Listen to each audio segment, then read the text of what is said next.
আমি আল্লাহ তাআলার অসংখ্য অগণিত কোরআনের অসংখ্য অগণিত আয়াত থেকে একটা আয়াত তেলাওয়াত করেছি। এই আয়াতটুকু আমাদের সমস্ত মুসলমানের জানা থাকা দরকার। দুনিয়াতে আসার একটা সিরিয়াল আছে, যাওয়ার কোনো সিরিয়াল নাই। আসার সিরিয়াল আছে, যাওয়ার কোনো সিরিয়াল নাই। মৃত্যু এমন একটা জিনিস, এটা হবে, এটা নিশ্চিত, গ্যারান্টি। মৃত্যু থেকে পালানোর কোনো ক্ষমতা আমাদের নাই। মৃত্যু থেকে যেখানেই আমরা পালাই না কেন, মৃত্যু আমাদের সাথে মোলাকাত করবে, আমাদেরকে ধরবে, আমাদেরকে পাকড়াও করবে।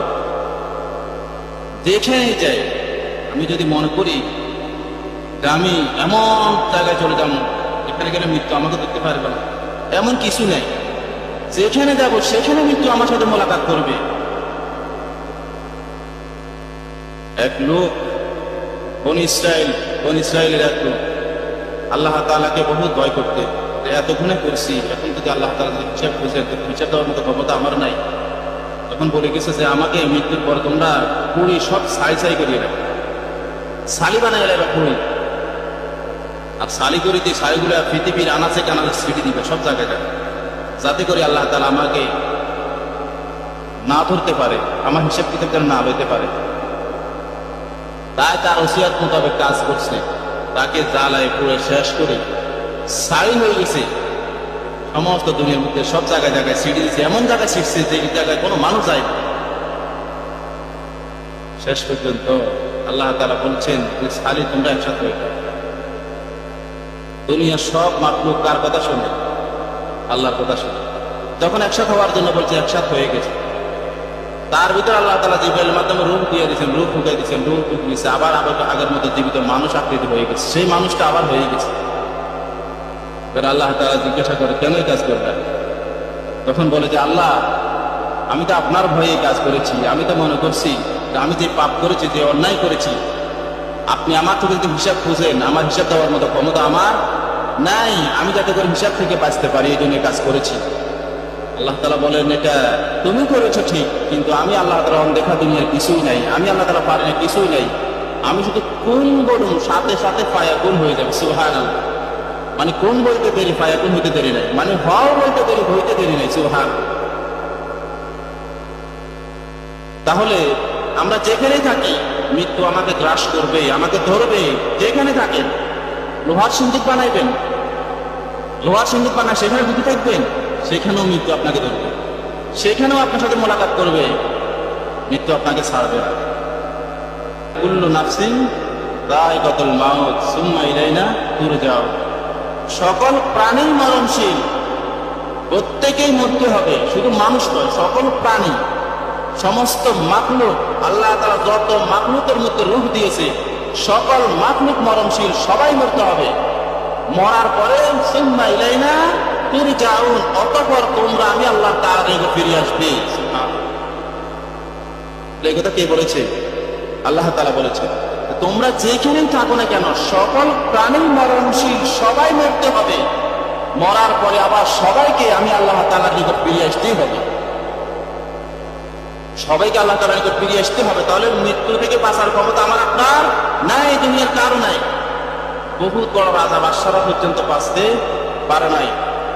মৃত্যু হচ্ছে ছোট বাচ্চারা যেরকম উড়ি উড়ে আকাশে, এখন এটা কমে গেছে। আগে উড়ে তো দেখবেন অনেকগুলা রশি, অনেকগুলা সুতাকে একসাথে করে এবার মরত। এরপর আস্তে আস্তে রশিটা ছাড়তেন, গুড়িটা ইচ্ছা মতন ভর্তি করবে। এবার উড়ে না, উঠতে উঠতে অনেক উপর উঠে যায় ঘড়ি, ঘড়ি অনেক উপর উঠে যায়। কিন্তু সেখানে উড়ে ঘুরে ইচ্ছা তো রাখবে, বাতাসের সাথে কি লড়াচড়া করে, খেলাধুলা করে। সেখানে যে ঘুড়ি তার মন মতো চলে, আসলে কি সেটা তার মন মতো? যে ছোট্ট শিশু তারে ছেড়েছে, আকাশে উঠেই দিছে, সেই শিশুর মন মতো চলে। আল্লাহ রাব্বুল আলামিন বলেন, এরকম ভাবে আমি আল্লাহ তাআলা তোমাকে মানুষ বানাইলাম। মানুষ বানানোর পরে আমি আল্লাহ তাআলা তোমাকে এরকম ভাবে দুনিয়ার জমিনে প্রেরণ করলাম। দুনিয়াতে জমিন তোমাকে প্রেরণ করেছে, এই জন্য তুমি সেখানে যা ইচ্ছে তাই করতে পারো, করো, আমার নিষেধ নাই। কিন্তু আমি আল্লাহ তাআলা বলে দিয়েছি, ওয়া মা খালাকাতুল জিন্না ওয়াল ইনসা ইল্লা লিয়াবুদুন।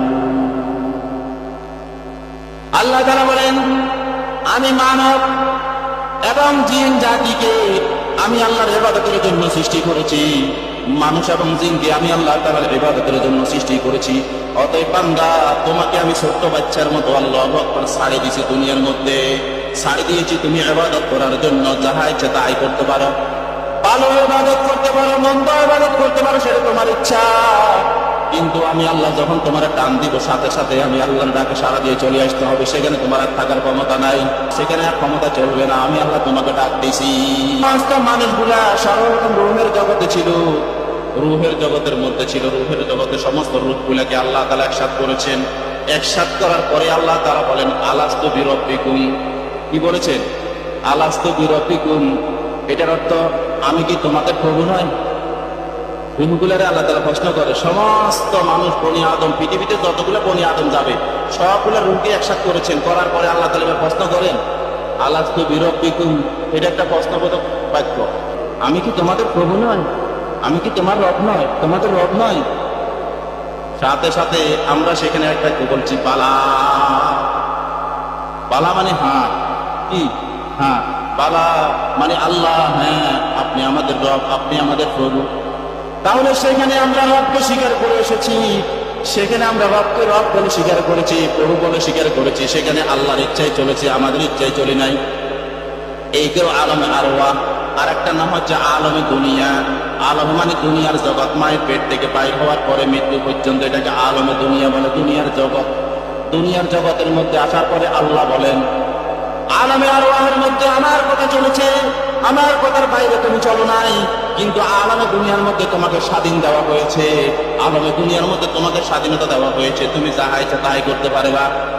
ইচ্ছা করলে তুমি ভালো কাজ করতে পারবা, ইচ্ছা করলে তুমি খারাপ কাজ করতে পারবা, ইচ্ছা করলে তুমি অন্যায় কাজ করতে পারবা, ইচ্ছা করলে তুমি ন্যায়ের কাজ করতে পারবা, ইচ্ছা করলে তুমি নামাজ পড়তে পারবা, ইচ্ছা করলে তুমি নামাজ না পড়তে পারবা, ইচ্ছা করলে তুমি রোজা রাখতে পারবা, ইচ্ছা করলে রোজা না রাখতে পারবা, ইচ্ছা করলে তুমি তাস খেলতে পারবা, জুয়া খেলতে পারবা। সবকিছু তোমাকে স্বাধীনতা দিয়ে দেওয়া হয়েছে। কিন্তু স্বাধীনতার পরে আল্লাহু আকবার, আল্লাহ তাআলা বলেছেন, লিয়াবলুয়াকুম আইয়ুকুম আহসানু আমালা। তোমাদেরকে স্বাধীনতা দিয়ে দেওয়া হয়েছে পরীক্ষা দেওয়ার জন্য। পরীক্ষার মধ্যে, কর্মের মধ্যে, পরীক্ষার ফলাফলের মধ্যে কে ভালো করেছে, কে খারাপ করেছে, সেটা পরে দেখা যাবে। কে ভালো করেছে কর্মের মধ্যে, আর কে খারাপ করেছে। তাহলে দুনিয়ার জন্য স্বাধীনতা দিয়েছেন আল্লাহ তাআলা। যাহা ইচ্ছা তাই করতে পারবেন, যাহা ইচ্ছা তাই করতে পারবেন। এরপর আর এক জগতের নাম হচ্ছে আলামে বারযাখ। এখানেও কিন্তু স্বাধীনতা দেওয়া হয় নাই। এখানে বলে, এখানে আমার স্বাধীনতা চলবে। আল্লাহ বলে, আলমে বারযাখের মধ্যে আমার স্বাধীনতা চলবে, তোমার স্বাধীনতা চলবে না। আলমে বারযাখ, বারযাখ মানে হলো কবর। বারযাখ মানে কি? কবর। আরবিতে বারযাখ বলা হয়। আল্লাহ তাআলা বলে, আলমে বারযাখ অর্থাৎ একজন মানুষ মৃত্যু থেকে শুরু করে নিয়ে কিয়ামত হওয়া পর্যন্ত, মৃত্যু থেকে নিয়ে শুরু করে কিয়ামত হওয়া পর্যন্ত যে জায়গার মধ্যে থাকে, এই জায়গার নাম হচ্ছে আলমে বারযাখ, মানে কবরের জগৎ। কবরের জগতের মধ্যে আল্লাহ বলে, তোমার স্বাধীনতা চলবে না। তোমার এর আগের জগতে স্বাধীনতা দেওয়া হয়েছে, দুনিয়ার জগতে স্বাধীনতা দেওয়া হয়েছে, কিন্তু কবরের জগতে আমি আল্লাহর স্বাধীনতা চলবে, তোমার স্বাধীনতা চলবে না। ওই যে কিছুক্ষণ আগে তোমার দুনিয়ার আলমে জগতের, আলমে দুনিয়ার মধ্যে স্বাধীনতা দেওয়া হয়েছে, ভালো করলে ভালো, খারাপ করলে খারাপ করেছো, যা করছো। এখন আলমে বারযাখের মধ্যে এটা ভোগ করবে। আল্লাহু আকবার। দেখছেন আল্লাহ তাআলা কেমন নিজাম, কেমন সিস্টেম। আল্লাহ তাআলা বলেন, আলমে বারযাখের মধ্যে তুমি পেয়ে যাবে ফলাফল। ভালো করেছো নাকি খারাপ করেছো, ভালো করলে অন্ধকার কবরের মধ্যে তুমি ভালো পাবে। অন্ধকার কবর রাখার পর তিনটা প্রশ্ন করা হবে। তিন প্রশ্নের পরে তোমার জন্য জান্নাতের সাথে সম্পর্ক। সুবহানাল্লাহ। তোমার কবর সাথে জান্নাতের সাথে সম্পর্ক হয়ে যাবে। জান্নাত থেকে জানালার ব্যবস্থা করে দেওয়া হবে। জান্নাতের গানগুলো তোমার কবরের মধ্যে আসতে থাকবে। সুবহানাল্লাহ। আর তুমি যদি দুনিয়াকে যদি খারাপ করিয়া থাকো, তাহলে জাহান্নামের সাথে যত গরম আছে সব গরমের ব্যবস্থা তোমার কবর সাথে ফিট করে দেওয়া হবে। একটু চিন্তা করেছেন, আমরা এখন সেই জায়গার মধ্যে বসে আছি, জানালা আছে, দরজা আছে, সবকিছু আছে, পরশ ঘুরে শরীর কামাই যাচ্ছে, থাকা যায় না। আপনি একটু চিন্তা করছেন, 3.5 হাত মাটির ঘর, সেখানের মধ্যে উপরেও কোনো খোলা নাই, নিচেও খোলা নাই, পাশেও খোলা নাই, দরজা নাই, জানালা নাই। সেখানে কি আপনি ঠান্ডার মধ্যে থাকবেন কিনা? সেখানে ঠান্ডা হবে? সব খোলা, জানালা দরজা সব খোলা, এরপরে তো গরম সহ্য হইতেছে। কিন্তু যেই কবরের মধ্যে কোনো দরজা নাই, জানালা নাই, কিচ্ছু নাই, আল্লাহু আকবার, এই কবরের মধ্যে আপনি একা একা কিভাবে থাকবেন? এখন আপনি আমি কত শান্তিতে আরামের মধ্যে সবাই বন্ধু বান্ধবকে দেখেছি, কিন্তু অন্ধকার কবরে কিন্তু বন্ধু বান্ধবের সাথে আর দেখা নাই। অন্ধকার কবর আপনি একা।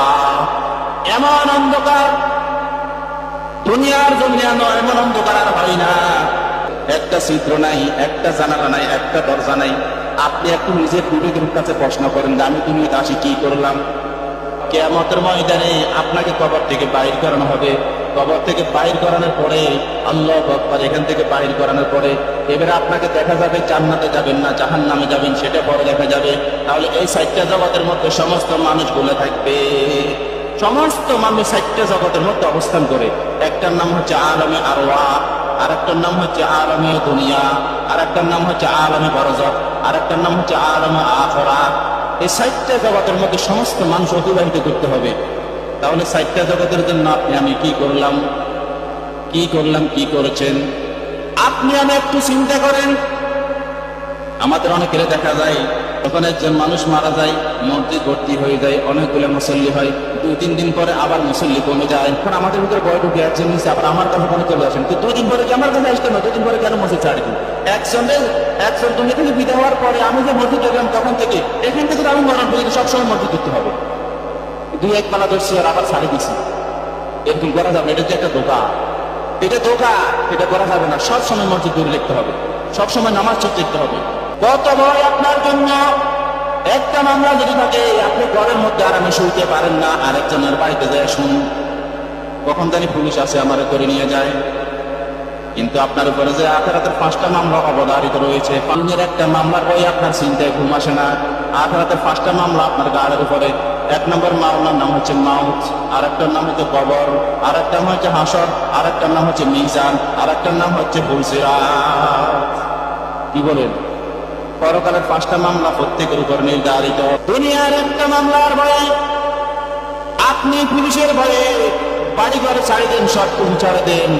ছাড়ি দেওয়ার পরে আল্লাহু আকবার, কোনো কারণবশত আপনাকে দুনিয়ার পুলিশে ধরেছে। ধরার পরে এখন তো বর্তমান অনেক জায়গায় দেখা যায় সবকিছু সব পুলিশ এক নয়, কিছু পুলিশ আছে কিছু টাকা দিলে আপনাকে ছাড়ি দিব, আছে না নাই?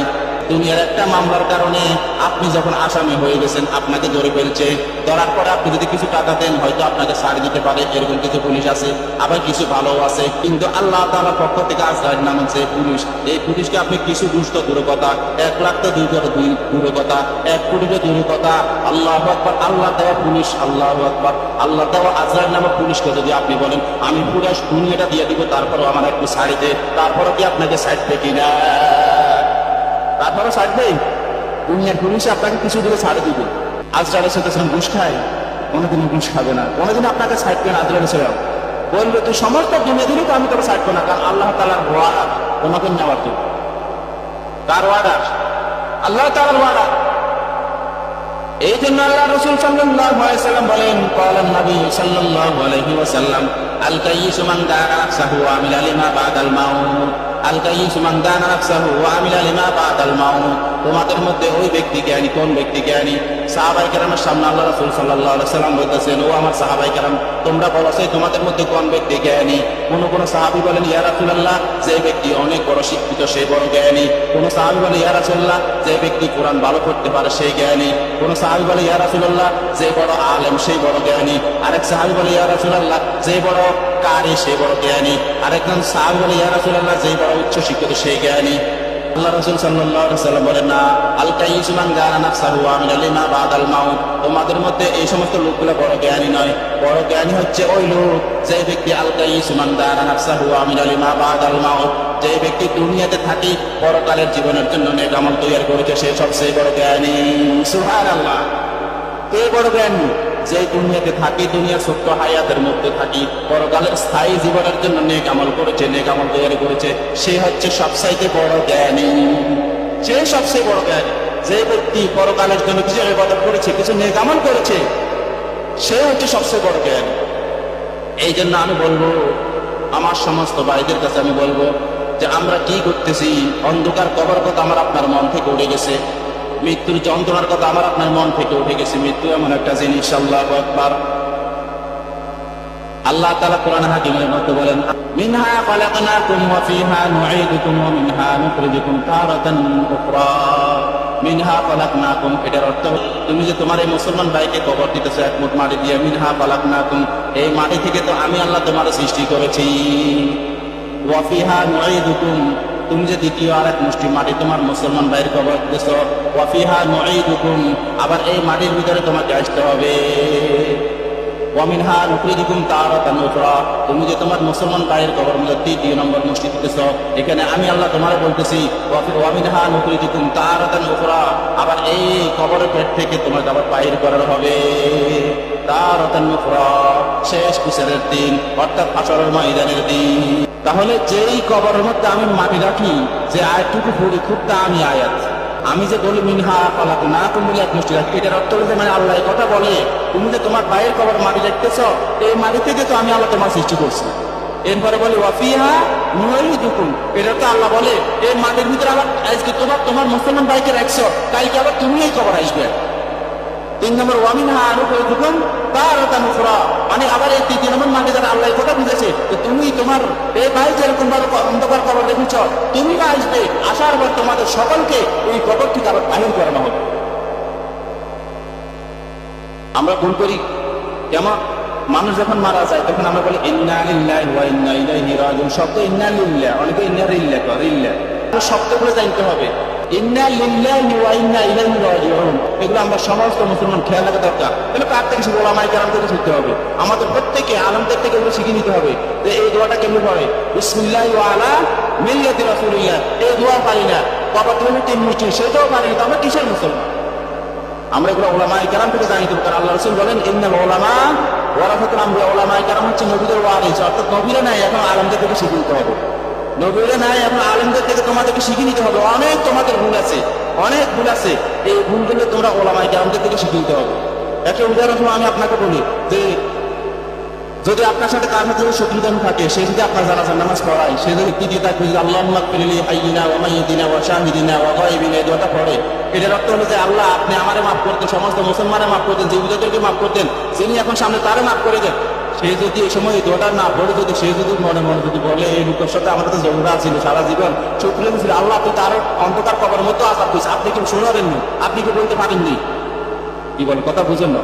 এই জন্য কার সাথে শত্রুতান করা যাবে না, হিংসা করা যাবে না। তার যে জানাজা পড়াইতেছে সে যদি টিকে থাকবে, ওই দোয়ার পরিবর্তে যদি গজবের দোয়া পড়ে আপনার জন্য, আপনি কি জানেন? কি আমার কথা বুঝেননি ভাই?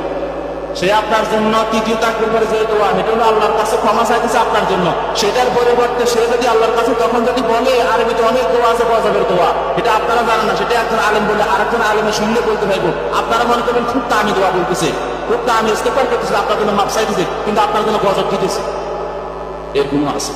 তাহলে ওলামায়ে কেরামের সাথে শত্রুতানি করা যাবে না। করবেন আপনার জানাজায় তৃতীয় তাকবীর আপনার জন্য বদদোয়া হবে, আপনি তো বুঝতে থাকবেন না। কথা বুঝে আসছেন? যে কোনো জায়গায় আমি বলছি, যে কোনো জায়গায় সব সময় এ কথা খেয়াল রাখবেন, মুসলমান মুসলমানের কি ভাই, আল মুসলিম আকুল মুসলিম, মুসলমান মুসলমানের ভাই। তাহলে আপনার জন্য জানাজা পড়াইবে, মন থেকে দোয়া আসবে, দোয়া করবে। আর একটা কথা বলবো, আমরা জানাজা নামাজে অনেকে দেখা যায় আল্লাহু আকবার তাকবীর গুলো জোরে জোরে বলি, মুসল্লিরা বলতে হবে আস্তে আস্তে, কিন্তু বলতে হবে মুক্তাদের জন্য, মানে মুসল্লিদের জন্য ফরজ, ইমামের জন্য ফরজ। একবার মুক্তাদিরা বলবে আস্তে, ইমাম সাহেব বলবে জোরে।